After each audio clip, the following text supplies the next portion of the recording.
Whether aiming to attract new guests, retain loyal visitors, or simply enhance the overall guest experience, monitoring and acting on your NPS is an essential step towards achieving your hospitality goals. Hi everyone, my name is Paula. I'm a senior PR and partner marketing specialist at Cloudbeds, and I'm here today with Sarah Kane, head of marketing at GuestRevu, to talk about NPS in the hotel industry. Thank you so much for chatting with us today, Sarah. Hi, thank you for having me. Yeah, the pleasure is all ours. Sarah, for those who aren't familiar with what GuestRevu does, can you sum it up for us, please? GuestRevu helps you understand what your guests are thinking and how they perceive your hotel product. So we do surveys for guests that you can tailor to exactly what your hotel needs. You can segment them as well to send them to different segments of guests, depending on whatever categories you get from your property management system. And we also do online reputation management, where we collect all of the reviews from all of your various online review sources like TripAdvisor, Booking.com, Expedia. And we put all of that data into a dashboard where you can see it all in one place and analyze it and spot trends and see what you need to do to better fulfill your brand promise and deliver delightful experiences for your guests. So let's get this started because we have a lot to cover in this short video. So let me start from the beginning. What is NPS? So the NPS is the Net Promoter Score, and it was developed by some researchers who now work for Bain & Co. back in the early 2000s. And it is applicable to all businesses. Any business can get value from measuring their NPS, whether you sell car tires or hospitality, it is irrelevant. They crafted this question that the Net Promoter Score is based on very carefully to isolate exactly how likely a guest would be to recommend your property to friends or family. And it's scored on a scale from 0 to 10. And then you work out, based on people's answers, you work out your Net Promoter Score, which will indicate how likely, firstly, how happy your guests are and how well you're fulfilling your brand promise. Secondly, how likely they are to become promoters of your brand. So NPS can be applied in different industries, right?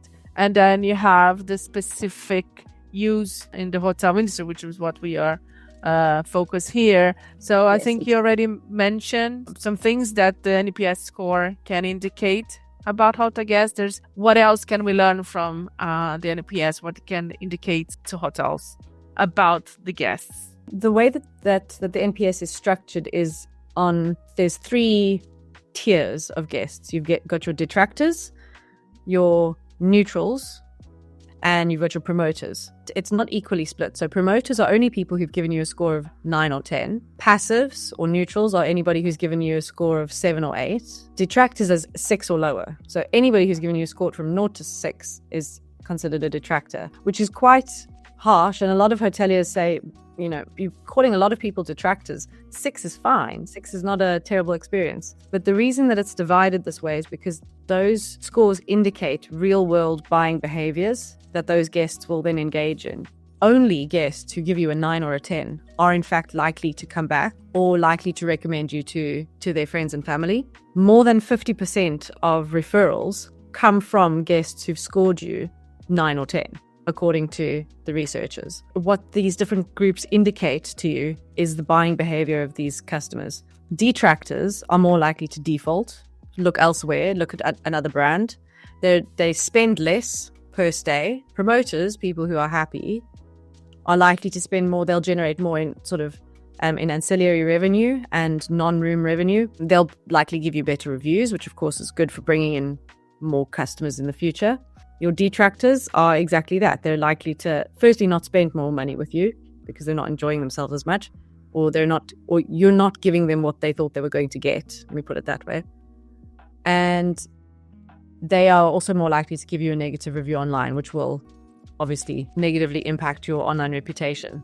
One of the other things that it indicates is how expensive those guests are for you to serve. So guests who are detractors are likely to require more effort from your staff, more time from your staff, and possibly they will require complementary add-ons or upgrades in order to keep them from becoming online detractors. Whereas your guests that are happy and enjoying your services just slot in and they're easy to serve and they're happy to enjoy the experience. Okay, so that's very interesting because, like you said in the beginning, like only a 9 or 10 will actually come back. And that makes sense because, we have so many options today that it's, you have to be really, really good to make a good impact, Yeah. And the researchers discovered, in fact, when they were doing the NPS score, that your growth, that how closely your NPS score indicates your growth in any given industry depends on how saturated the industry is. The more choices, the more important your NPS score becomes.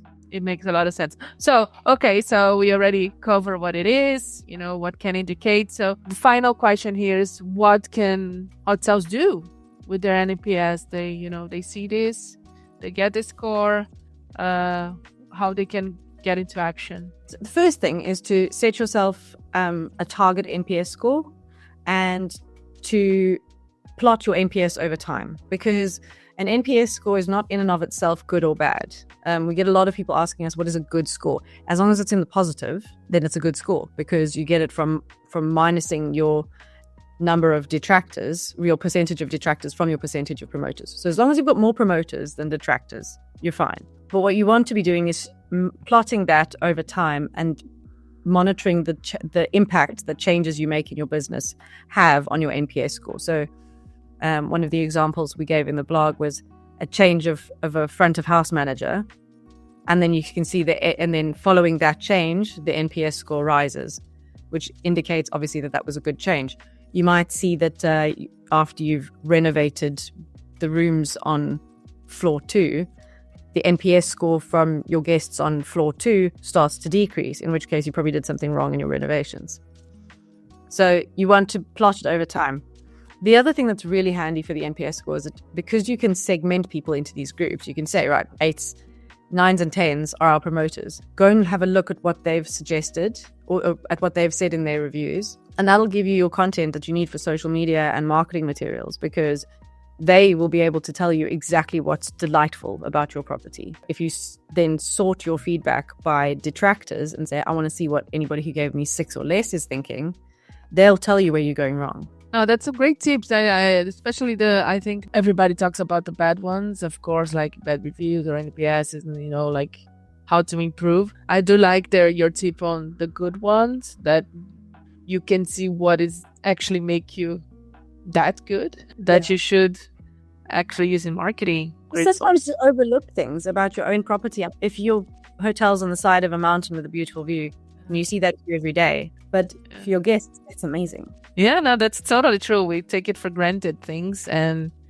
for others, of course, it's the first time and all that, so it's a different view of same things. Sarah, this was a very short video, as I said in the beginning, so I want to thank you so much for being here with us and sharing all these valuable tips and insights into NPS. So thank you so much, Sarah. Thank you very much for having me. Yeah, and thanks to everyone who watched the video. If you want to learn more about GuestRevu, you can find them on the Cloudbeds marketplace. So I see you next time. Bye-bye.